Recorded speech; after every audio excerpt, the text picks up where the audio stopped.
Olympic में अपना तीसरा मुकाबला जीत लिया है, 2-0 के अंतर से हरा दिया है आयरलैंड को और अब 3 में से 2 मैच एक ड्रॉ के साथ। और अगर आप देखें तो ये बहुत इंपॉर्टेंट जानकारी ये है कि भारत ने 9 में से 1 पेनल्टी कॉर्नर कन्वर्ट करने में सिर्फ सफलता हासिल की है, जो भारत के लिए चिंता की बात है। पेनल्टी कॉर्नर कन्वर्जन जो है वो उम्मीद के हिसाब से नहीं हो रहा है। पोजेशन में अगर आप देखेंगे तो 51% भारत के पास बॉल पोजेशन रहा है। पेनल्टी कॉर्नर 9 में से 1 बदला है। यहां सर्कल पेनिट्रेशन की बात करें तो 16 बार आयरलैंड और 18 बार भारत सर्कल पेनिट्रेट कर पाया है।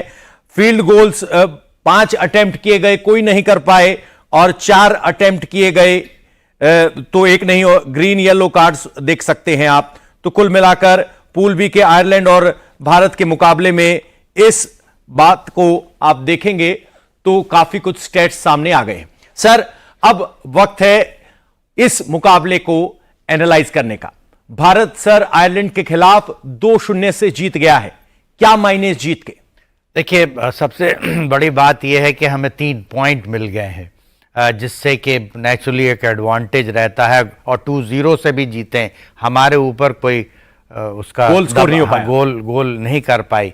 तो मैं समझता हूं कि अभी तक के तीनों मैच में सवाए शॉर्ट कॉर्नर कन्वर्जन रेट बहुत कम है, क्योंकि अगर आप सिर्फ निर्भर एक पेनल्टी कॉर्नर स्पेशलिस्ट पर रहेंगे तो you can be in a great trouble. तो जैसा कि पिछले ओलंपिक्स में रुपिंदर पाल का साथ बहुत ज़रूरी था, वो जो कंबाइंड था, कॉम्बिनेशन था कि एक रुपिंदर पाल मार देता था, एक हरमनप्रीत सिंह गोल कर देता था, कभी अमित रोहितदास भी ले लेता था। इस बार मेरे ख्याल में रुपिंदर पाल की बहुत कमी महसूस हो रही है और मैं समझता हूं कि वो हमारे लिए भी एक कंसर्न की बात है कि 10 शॉर्ट कॉर्नर कल और 9 शॉर्ट कॉर्नर आज। 19 में अगर आपने 2-3 किए तो बहुत, यानी आजकल के हिसाब से जिस हिसाब से अपोनेंट गोल करती है, जिसमें कि एटलीस्ट 50% शॉर्ट कॉर्नर का कन्वर्जन होना लाजमी है।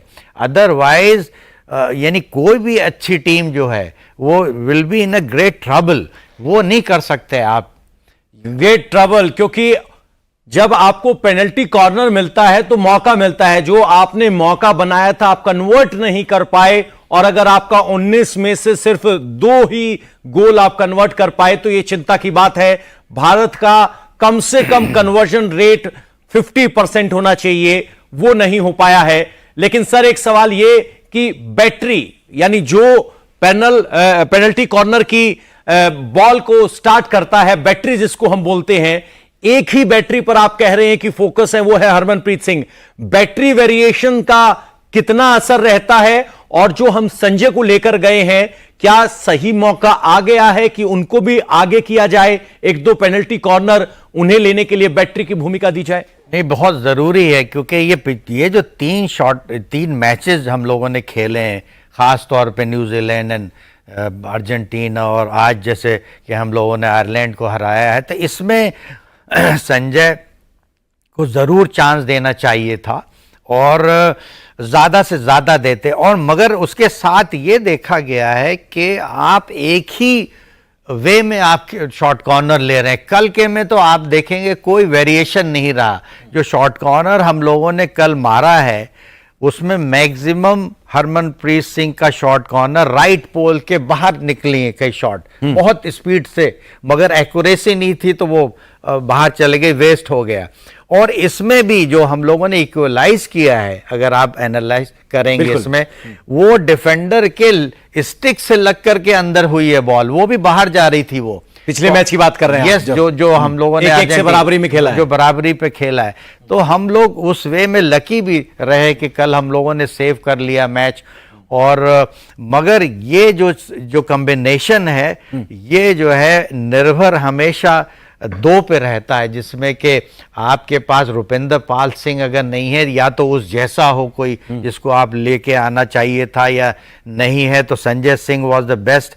तो मैं समझता हूँ संजय सिंह को भी चांस दें, जिससे कि वो कॉन्फिडेंस गेन कर ले, जिसकी वजह से अपोनेंट को, जैसे अगर आप बेल्जियम है, एवरीबॉडी नोज के हरमनप्रीत सिंह कहाँ मारते हैं, कैसे मारते हैं और कैसे इसको डिफेंड करना चाहिए। हो सकता है संजय उसमें कामयाब हो जाए। अगर हमें 5 मिला तो एटलीस्ट 1 या 2 शॉर्ट कॉर्नर मारने के लिए उसको भेजें, और अगर वो ही स्कोर्स इन दैट उसमें लम्हे में, तो वो वो हमारा एसेट बन जाएगा फ्यूचर में, एसेट बन जाएगा। आपको भरोसा जताना पड़ेगा नए प्लेयर पर, और खासकर जब आप 10 में से 1 और 9 में से 1 पेनल्टी कॉर्नर को गोल में तब्दील कर पा रहे हैं, तो आपके पास अवसर भी है। 10 में से अगर 2 संजय ले ले तो वो बात हो सकती है। सर, पेनल्टी कॉर्नर लेते वक्त किस बात का ध्यान रखना चाहिए, और दूसरी बात यह कि क्या उस वेरिएशन से कितना फर्क पड़ता है? अगर पेनल्टी कॉर्नर हरमनप्रीत ले रहे हैं या संजय सिंह ले रहे हैं, उस वेरिएशन से क्या फर्क पड़ता है? नहीं, देखिए ऐसा है कि शॉर्ट कॉर्नर